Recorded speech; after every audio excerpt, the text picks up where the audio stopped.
सभी कृष्ण भक्तों को डिवाइन रितेश का नमस्कार। आज मैं पूरी गीता का सार आपको सुनाता हूँ। अध्याय 1। कुरुक्षेत्र के युद्ध में सैन्य निरीक्षण। शक्तिशाली योद्धा अर्जुन युद्ध भूमि विपक्ष सेनाओं के अपने निकट संबंधियों, शिक्षकों और मित्रों को युद्ध में अलग अलग जीवन उत्सर्ग करने में उत्कट देखता है। वह शोक तथा करुणा से अनुभूत होकर अपनी शक्ति खो देता है। उसका मन मोहग्रस्त हो जाता है और वह युद्ध करने के अपने संकल्प को त्याग देता है। जय श्री कृष्ण। अध्याय 2। गीता का सार। अर्जुन शिष्य रूप में कृष्ण की शरण ग्रहण करता है और श्री कृष्ण उसके नश्वर भौतिक शरीर और नित्य आत्मा में मूलभूत अंतर की व्याख्या करते हैं, अपना उपदेश प्रारंभ करते हैं। भगवान उसमें देहांतर की प्रक्रिया, परमेश्वर के निष्काम सेवा और स्वरूप सिद्धि गुणों से अवगत कराते हैं। जय श्री कृष्ण। अध्याय 3। कर्मयोग। ये भौतिक जगत हर व्यक्ति को किसी न किसी के कर्म में प्रवृत्त होना पड़ता है, किंतु ये ही कर्म उसे इस जगत से बांधता या मुक्त करता है। निष्काम भाव से परमात्मा की प्रसन्नता के लिए कर्म करने से मनुष्य कर्म के नियमों से छूट जाता है और आत्मा तथा परमेश्वर विषयक दिव्य ज्ञान को प्राप्त कर सकता है। जय श्री कृष्ण। अध्याय 4। दिव्य ज्ञान। आत्मा, ईश्वर तथा इन दोनों से संबंधित दिव्य ज्ञान शुद्ध करके और मोक्ष प्रदान करने वाला है। ऐसा ज्ञान कर्मयोग का फल है। भगवत गीता के प्राचीन इतिहास तथा भौतिक जगत के बार बार अपने अवतरण की महत्व और गुरु के बजाने की आवश्यकता का उपदेश देते हैं भगवान श्री कृष्ण। जय श्री कृष्ण। कर्मयोग। अध्याय 5। कर्मयोग।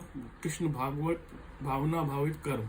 ज्ञानी पुरुष दिव्य ज्ञान की अग्नि से शुद्ध होकर ब्रह्मता सारे कर्म करता है, किंतु अंतर में उन कर्मों का फल का परित्याग करते हुए शांति, विरक्ति, सहजता, आध्यात्मिक दृष्टि और आनंद को भी प्राप्ति करता है। अध्याय 6। ध्यान योग।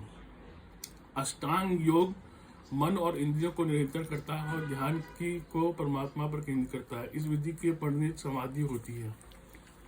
जय श्री कृष्ण। अध्याय 7। भगवत ज्ञान।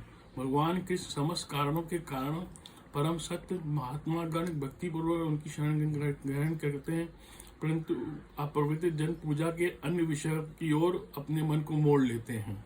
जय श्री कृष्ण। 8वां अध्याय। भगवत प्राप्ति। भगवत भक्ति पूर्व भगवान श्री कृष्ण का जीवन स्मरण करने से और विशेषता मृत्यु के समय में ऐसे करने से मनुष्य परम धाम को प्राप्त कर सकता है। जय श्री कृष्ण। अध्याय 9। परम गुरु ज्ञान। भगवान श्री कृष्ण परमेश्वर हैं और पूज्य हैं। भक्ति के माध्यम से जीव उनके शाश्वत संबंध है। शुद्ध भक्ति को जागृत करके मनुष्य कृष्ण के धाम में वापस जा सकता है। जय श्री कृष्ण। अध्याय 10।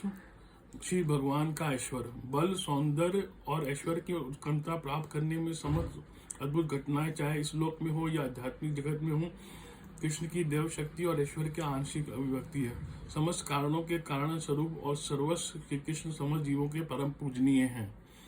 अध्याय 11। विराट रूप। भगवान कृष्ण अर्जुन को दिव्य दृष्टि ब्रह्मरंध्र खोलते हैं और विश्व रूप में उनका अद्भुत असीम रूप प्रकट करते हैं। इस प्रकार वे देवता स्थापित करते हैं। भगवान श्री कृष्ण बताते हैं कि सर्व आकर्षक मानव रूप ही ईश्वर का दिव्य रूप है। मनुष्य शुद्ध भक्ति के द्वारा इस रूप का दर्शन कर सकता है। जय श्री कृष्ण। अध्याय 12। भक्ति योग। कृष्ण के शुद्ध प्रेम में प्राप्त करने का सबसे सुगम और सर्वोच्च साधन भक्ति योग है। इस परम पथ को अनुसरण करके दिव्य गुणों को उत्पन्न होता है।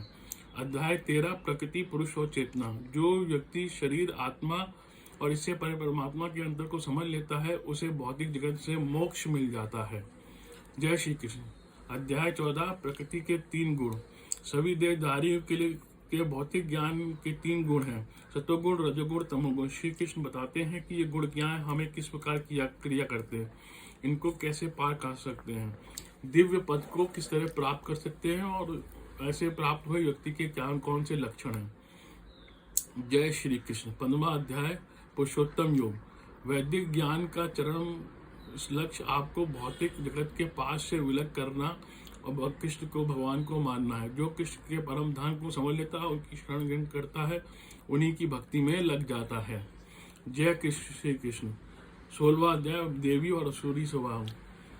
शास्त्रों के नियम को पालन न करके मनमाने ढंग से जीवन व्रत करने से असुरी गुण वाले अधम योनि को प्राप्त होते हैं और आगे भी भवबंधन में पड़े रहते हैं। किंतु देवी गुणों से उत्पन्न शास्त्रों को आधार मान के नियमित जीवन बिताने वाले आध्यात्मिक सिद्धि को प्राप्त करते हैं।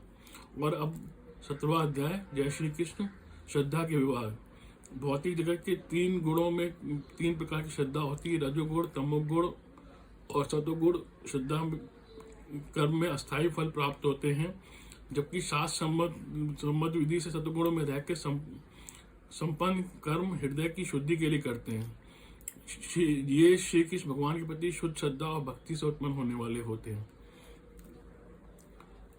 और अब अंतिम अध्याय जय श्री कृष्ण 18 अध्याय उपसंहार संन्यास की सिद्धि, संन्यास का अध्याय है। कृष्ण वैराग का अर्थ मानवीय चेतना कर्म की प्रकृति के गुणों का प्रभाव समझाते हैं।